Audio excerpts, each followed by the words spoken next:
Bonjour à tous, bonjour Pierre Moscovici. Bonjour. La décision du Conseil d'État sur le Burkini est attendue à 15h. Est-ce qu'on menace l'ordre public quand on se baigne voilé ? On va laisser le Conseil d'État dire le droit. Et vous avez un c'est avis ? son rôle. Je pense qu'il faut respecter les institutions de la République, surtout quand, comme moi, on est maintenant commissaire européen. Mais au fond, moi, ce qui me frappe, c'est qu'il faut sans doute trouver un équilibre. Il y a là un manque de respect pour les femmes. Et il y a aussi un certain nombre de lois qui ont déjà été prises en France. Elles doivent être respectées pleinement. Et puis, il y a aussi essayer de ne pas stigmatiser.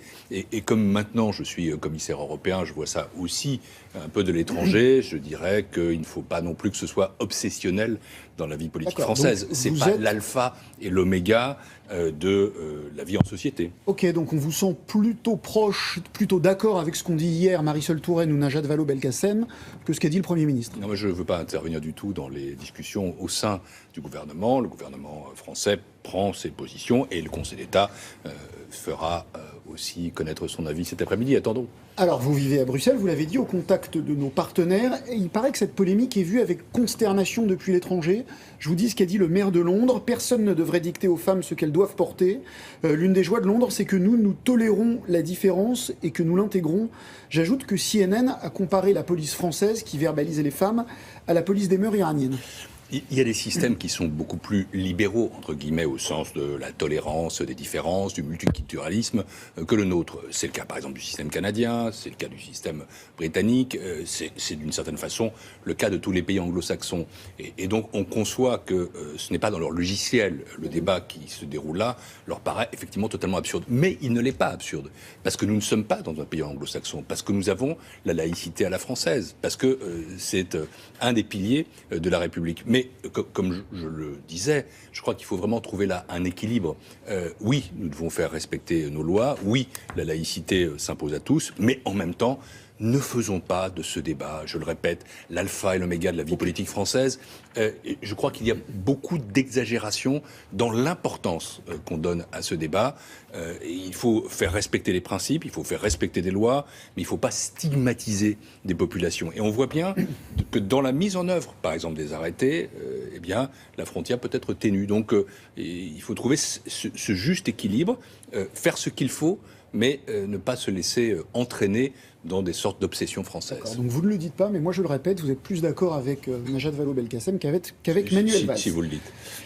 Nicolas Sarkozy lui a demandé une loi d'interdiction. Il est rentré en campagne sur des thèmes, sur l'identité, sur des thèmes assez durs. Est-ce que parler d'identité, c'est forcément droitiser ? Est-ce que vous craignez le retour d'une droite dure ? Encore une fois, moi je ne suis plus un acteur de la vie politique vous française êtes au toujours quotidien, mais je suis Parti toujours membre du socialiste. Parti socialiste, Voilà. et j'ai mes convictions. Mais je travaillerai comme commissaire européen avec l'exécutif français, quel Est-ce qu'il que soit, vous craignez le retour ? et j'ai un devoir d'indépendance. Est-ce que vous craignez le retour d'une droite dure ? Je vais me prononcer de manière un peu différente. Non, parler d'identité n'est pas quelque chose qui marque sur tel ou tel angle de la vie politique française. Et ce débat est un débat légitime. En même temps, quand je regarde les propositions qui sont faites en matière d'immigration, par exemple le refus de toute immigration économique, ça ne me paraît pas quelque chose de pertinent, précisément du point de vue économique.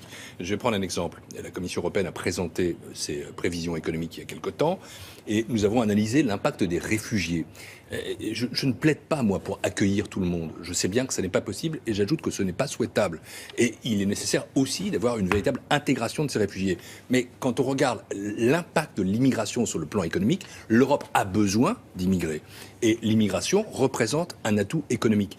Donc je pense qu'il faut que les propositions qui soient faites, par Nicolas Sarkozy comme par d'autres, ne soient pas marquées du sceau de l'idéologie, mais tiennent compte des traditions françaises. Par exemple, le regroupement familial, que je sache, a été inventé par des gouvernements de droite dans les années 70, au moment où Valéry Giscard d'Estaing était président de la République. Donc là encore, il faut trouver un équilibre qui préserve un modèle social et qui en même temps respecte aussi la façon, le modèle de vie d'une société et les aspirations populaires.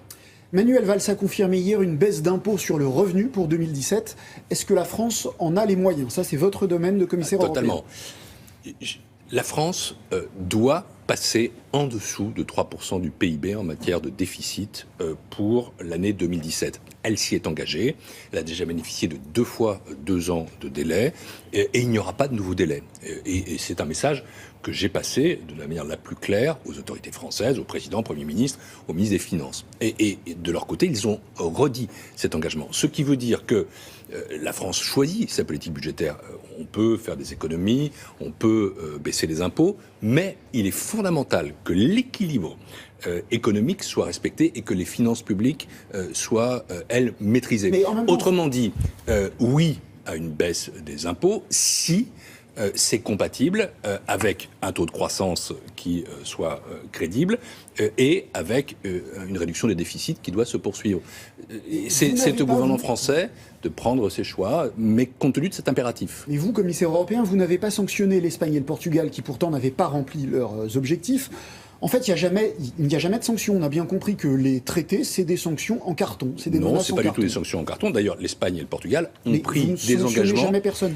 Je ne crois pas, moi, que la sanction austéritaire soit la réponse que doit donner l'Europe. Je pense que l'Europe doit plutôt convaincre les différents pays de respecter leurs engagements de finances publiques. Et s'agissant de l'Espagne et du Portugal, ne croyez pas que l'absence de sanctions n'ait pas eu de contrepartie. Il y a des contreparties, des engagements pris justement de réduire les déficits. Et il y avait aussi des circonstances particulières qui correspondaient à des règles. S'agissant de la France, les choses sont très claires. Ça doit être en dessous de 3% en 2017. Ce sera en dessous de 3% en 2017. S'il y a de la marge de manœuvre pour une baisse des prélèvements obligatoires, pourquoi pas, mais ça doit être compatible avec les engagements pris par la France. J'ai le sentiment que c'est possible, que c'est jouable, à condition que les dépenses publiques soient maîtrisées et que les efforts soient calibrés. Votre ancien camarade, voisin de palier à Bercy, Arnaud Montebourg, a déclaré sa candidature. Quand il dit que le bilan de François Hollande n'est pas défendable, en fait, il critique un peu votre politique à vous en tant que ministre des Finances. Il me semble que cette photo le dit, nous étions ensemble à Bercy, et qu'il porte lui aussi une part du bilan de ce quinquennat. Il y a quelque chose d'assez confondant à voir d'anciens ministres accabler un président de la République qu'ils ont jadis servi. Mais au-delà de cette réflexion qui est purement politique, il y en a une autre qui est plus profonde de ma part. C'est que je ne partage pas la thématique souverainiste et à certains égards anti-européenne d'Arnaud Montebourg. Je pense que c'est un contresens et que ce n'est pas en tournant le dos à l'Europe qu'on bâtit l'avenir de la France. On a au contraire besoin d'une France européenne. Et hier, je participais à une réunion des sociodémocrates européens justement autour de François Hollande. On a besoin d'une Europe qui investit, on a besoin d'une Europe qui ait des règles qui soient justement suffisamment flexibles, on a besoin d'une Europe qui soit aux côtés de sa jeunesse, d'une Europe qui encourage la croissance. On n'a pas besoin de moins d'Europe et on n'a surtout pas besoin d'en finir, comme le propose Arnaud Montebourg, avec tout ce qui fait notre vivre ensemble et avec les règles qui sont finalement des règles intelligentes. Donc, de ce point de vue-là, non, je ne partage pas du tout ces convictions, même après. On verra ce que les socialistes et les Français choisissent. Par oui ou par non, si François Hollande se représente, vous le soutiendrez ?